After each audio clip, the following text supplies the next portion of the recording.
Yes, aunque está. Su activación pues Yes. se queda por ahorita y hablo contigo para dejarlo.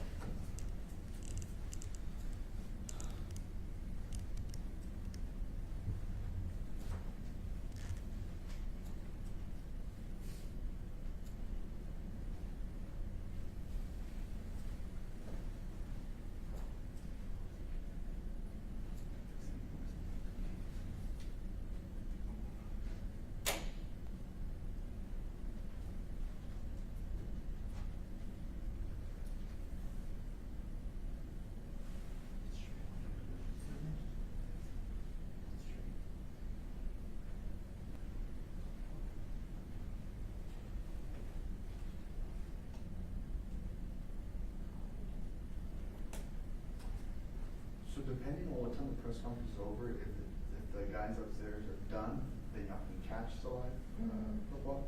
If not, then we'll just send you the video and we transfer them. These things, we don't know if they talk or not, so.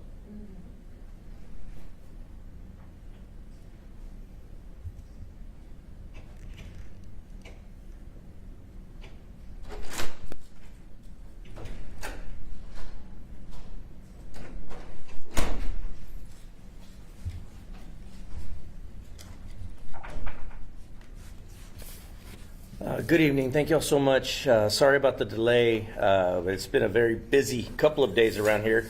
So we're originally going to brief you up on a case that is still ongoing. I'll give you details on it. But additionally, we're going to brief you up on two cases that happened yesterday.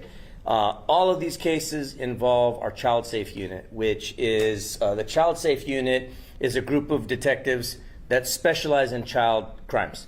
So they're an offshoot of the Special Victims Unit, but they specialize strictly on crimes involving children, which all three of these cases today do. And I should also mention that all children in this instance that we have information on to this point are safe and sound and accounted for. However, there is the possibility that there may be other victims out there, and that's why we wanted to bring this information out to you all today. So we're going to start out with the case of Cedric Wheeler. Date of birth 7/21 of 78. He is 47 years of age. Cedric is currently under arrest for promotion of child pornography, possession, access, child pornography, sexual conduct. He was already known to us from a previous case, so I'll start with that previous case. Back this summer, we actually had occasion to make an arrest of Mr. Wheeler for continuous sexual abuse of a child. What we were able to at that point develop was that he had been engaging in sexual contact with a child that is now older, but our understanding is that he'd been abusing this child sexually from between the ages of between 2 and 4 to the point where she was 11 years of age. And this is a young child that he had access to basically on an almost daily basis. And so that child was removed from that situation. He was placed under arrest, and he is currently out on bond for that case.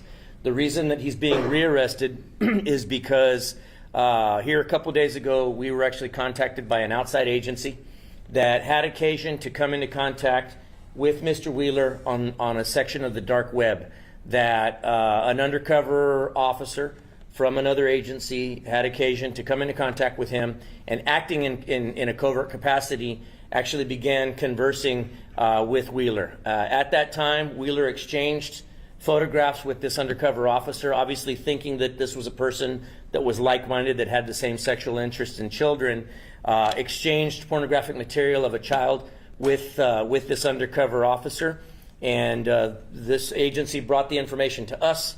We were able to continue to work on it. We already had him identified, and so we were able to go out earlier today and we rearrested him out on Grossenbacher Road, which is far west Bexar County. We were able to take him into custody without incident and executed a search warrant at his home. Currently, he is upstairs talking to our investigators. As I mentioned earlier, We can either send you all video of him later if you'd like, or if you'd like to stick around, you'll be able to get video of him as well. Either way, we wanted to get you the information. Esta tarde nosotros arrestamos a este sospechoso Cedric Wheeler por intercambiar fotografías pornográficas de un niño, un menor de edad, que nosotros ya conocíamos a Wheeler. Hace unos cuantos meses nosotros lo arrestamos por abuso continuo por una niña menor de edad, que se aparenta que él ha estado abusando sexualmente de esta niña entre las edades de 2 y 4 años hasta que la niña tenía aproximadamente 11 años de edad. Ya cuando nosotros nos dimos cuenta de ese caso, nosotros sacamos la niña de esa situación donde ya él no podía tener acceso a ella. Ella está segura ahorita. Ya él lo arrestamos, se salió en fianza, pero ya hace unos cuantos días una agencia fuera de esta nos contactó que ellos tenían información que uno de sus oficiales de esa agencia estaban trabajando encubierto en el internet. Ellos tuvieron oportunidad de hablar con Wheeler, y el oficial, por medio de su papel de encubierto, logró hablar con Wheeler, y Wheeler, obviamente pensando que estaba hablando con alguien con las mismas intereses sexuales que él, le mandó pornografía de una niña al oficial encubierto. Ya nosotros con esa información, esta tarde nosotros ejecutamos una orden de arresto para Wheeler y también orden de cateo en su apartamento.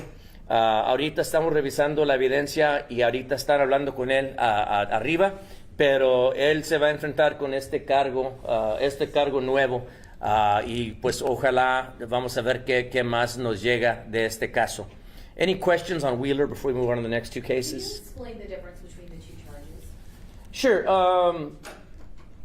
Well, obviously, there's two different violations. There's simple promotion or simple possession of pornography, which obviously is a bad enough charge. But then sharing that, you're now promoting that same. So we're looking at two separate charges, basically the same piece of evidence, but possessing it is one thing, sharing it with another person is another. In these areas of the dark web, and of course I'm not telling you anything you don't already know from these cases before, but in these areas of the dark web, these suspects, they trust each other, and this is a lifestyle for them. They immerse themselves in this lifestyle, and they trade this information with each other. They discuss their exploits, if you can call them that, with each other. I'll be honest with you. I was reading parts of this affidavit this morning, and I couldn't even finish reading what I was reading. It's pretty graphic, pretty disgusting stuff. Knowing that this is an actual, real child that this person is, not just imagining. He did these things, and he's talking about doing these things in graphic detail, and it's heartbreaking to know. I'm glad in this instance that this little girl is safe and sound. But again, there's always the possibility that there's other victims out there. So we're asking anybody with information on anything involving this suspect to please give us a call, 210-335-6000. You can also email us at bcsotips@bear.org. Was the child known to the victim, the one in the video that he was trying to... In Spanish? In Spanish? Yeah. Okay, sí, él la conocía a la niña. Era alguien que él tenía acceso a esta niña, y pues obviamente le hacían confianza a este sospechoso, pero ya él no está en contacto con la niña. Entonces es la misma niña que él abusaba. Bueno, es lo que pensamos ahorita. Las fotografías, cuando menos algunas de las fotografías que él le mandó al oficial encubierto, nosotros pensamos que es la misma víctima, pero también no se sabe realmente. Entonces les estamos pidiendo al público que si tienen información tocante esta víctima o otras víctimas, que por favor nos hablen, 210-335-6000. También nos pueden mandar email, bcsotips@bear.org. What I was telling her is that we believe at this point that the pictures that were exchanged with the undercover officer, we believe it's the same victim from the continuous sexual abuse case, but anything's possible. We may be talking about two different victims. There may be other victims that we don't have evidence of yet. That's why we're asking the community to call us. Is there multiple videos that he also has in his possession? Was it just these that you guys found, Well, or is there more that we should be anticipating and finding? Well, right now we've got evidence of these that is what he shared. But obviously, anytime we execute a warrant, and I was actually there for the warrant execution, it's all about gathering all the evidence that we can, and then later we review that evidence. So it would not surprise me to find additional evidence of other victims in that stuff once we start processing all that evidence. You said he's answered questions from investigators. Is he denying the allegations? Is there anything you could reveal? I know. Yeah, nothing I can really part with at this point. I mean, he is talking to investigators, but I don't really have much detail about what's being discussed. Does he also have children of his own? I don't know that. I think he does have adult children of his own that no longer live around here. I think they live out of state. So any other questions on Cedric, and then we'll move on to the next one? Okay, so the next, and we can always come back to it if you have other questions. This is Joel Garza. He's 45 years of age. Earlier this week, a person known to Joel Garza had occasion to see his cellular phone. While that person saw Mr. Garza's cellular phone, they saw what they believed to be pictures of a child, inappropriate pictures of a child on that phone, and prompted them to call us. Yesterday, we were able to check the information ourselves. We believe that information contained on his cellular device was inappropriate pictures of a young child as well. A young child that we believe is known to him and that he has had access to in the past. That led us to obtain an arrest warrant for him for invasive visual recording of a child. He was called into our office.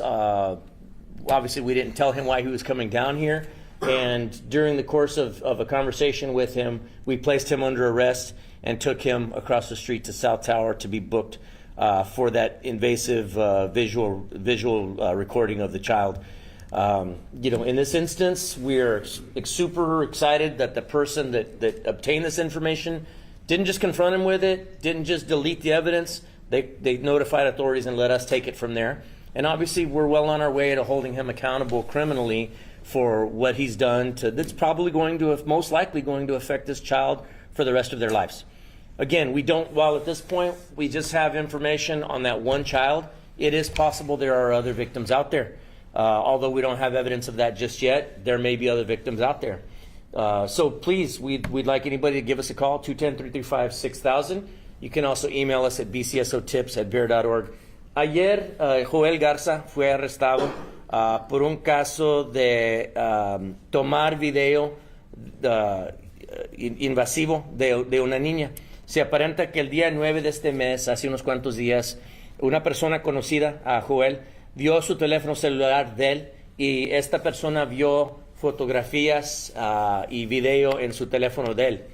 Ya esa persona nos habló a nosotros logramos agarrar las fotografías, video, y nosotros preparamos una orden de arresto por el arresto de Joel. Ayer hablamos con él, le hablamos para acá, para nuestras oficinas. Ya hablando con él, lo pusimos bajo arresto por estos cargos y ya ahorita está en nuestra cárcel por ese cargo de tomar ese video invasivo de esa niña. Nosotros, aunque ahorita solamente tenemos evidencia de una víctima, también es posible que hay otras víctimas más allá. Entonces les pedimos al público que si tienen información de Joel Garza, que por favor nos hablen al 210-335-6000. Any other questions on Joel Garza before we move on to the third case? Okay. Well, as I mentioned, it's been a very busy day for our child safe. Matter of fact, the investigator that you just saw walking Joel Garza across the street is actually one of the same investigators that's upstairs talking to Wheeler. So this is a very active unit. They're very good at what they do, very well trained, very well equipped. But I can tell you right now, if I had 10 of them, they'd still be busy as can be. because of the workload that we have around here. So the last case that we'll be talking about tonight, this is Eduardo Terrones Mora. He's 57 years of age. Last night, late yesterday afternoon, probably right before 6 o'clock, we received a call out in West Bexar County for a report of a 12-year-old girl that was walking around a neighborhood in West Bexar County and saw a dark-colored car that appeared to be following her. She, at a certain point, saw that the person got out of the car. At that point, she was able to describe to us a person matching his description, got out of the car, began exposing his genitals to her, and trying to lure her into a home nearby. This young lady ran and told family members, who in turn called 911, and our deputies responded to the area. Very soon thereafter, our deputies and investigators were able to track him down. Perfect clothing description that this little girl gave us, and we were able to make the arrest and get the exact identification made on him. He was placed under arrest for indecency with a child by exposure, which is a felony 3 charge, and at present he is booked into the Bexar County Jail as well. Ayer nuestros oficiales de patrulla fueron despachados a una vecindad en el oeste del condado. Se aparenta que una niña de 12 años de edad estaba caminando por esta vecindad cuando un carro oscuro empezó a seguirla. Ya el sospechoso, este sospechoso se salió de ese carro y él empezó a exposarse a la niña. ¿Mande? Exponer a esta niña, dispense por favor. Ya él empezó a tratar de atraer a la niña a una casa y esa niña corrió de la escena y pues obviamente se puso en contacto con su familia, que nos hablaron a nosotros. Ella nos dio descripción del sospechoso y con esa descripción logramos encontrar al sospechoso, arrestarlo y luego ella nos ayudó a identificarlo positivamente. Ya lo pusimos bajo arresto y ahorita está en nuestra cárcel por este cargo de indecencia con un menor de edad. Questions? Does he have any past criminal history, like has been caught doing this before? I think just DWI on this suspect is all we have in prior history. But again, so brazen, because it wasn't really dark yet. It was still daylight, kind of, at that time. So, I mean, that's pretty brazen. It's pretty brave. We're thinking there's a possibility there may be other victims or witnesses out there that, once again, we're asking people to call us, 210-335-6000. You can also email us at bcsotips@bear.org. You said West Bexar County. Is there a more neighborhood? Sure. No. I could say it's off Tally Road. Okay, Any other questions for us on these or any other cases? How many people are on the unit? In the child safe unit, it's about 4 investigators plus a supervisor. But again, we could probably triple the size of that unit, and they'd still be busy as could be. But thankfully, they're very good at what they do and truly dedicated. The investigators are up there talking to Wheeler right now. Have probably been working pretty much around the clock on not on these 3 cases. They were just between us. They were briefing me up on a couple of other cases that they worked on yesterday. These are just the 3 that they made arrests on yesterday.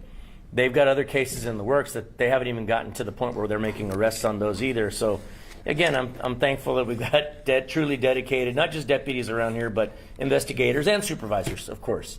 But rest assured that they're out there working day in and day out for the citizens of Bexar County. Okay, thank y'all so much.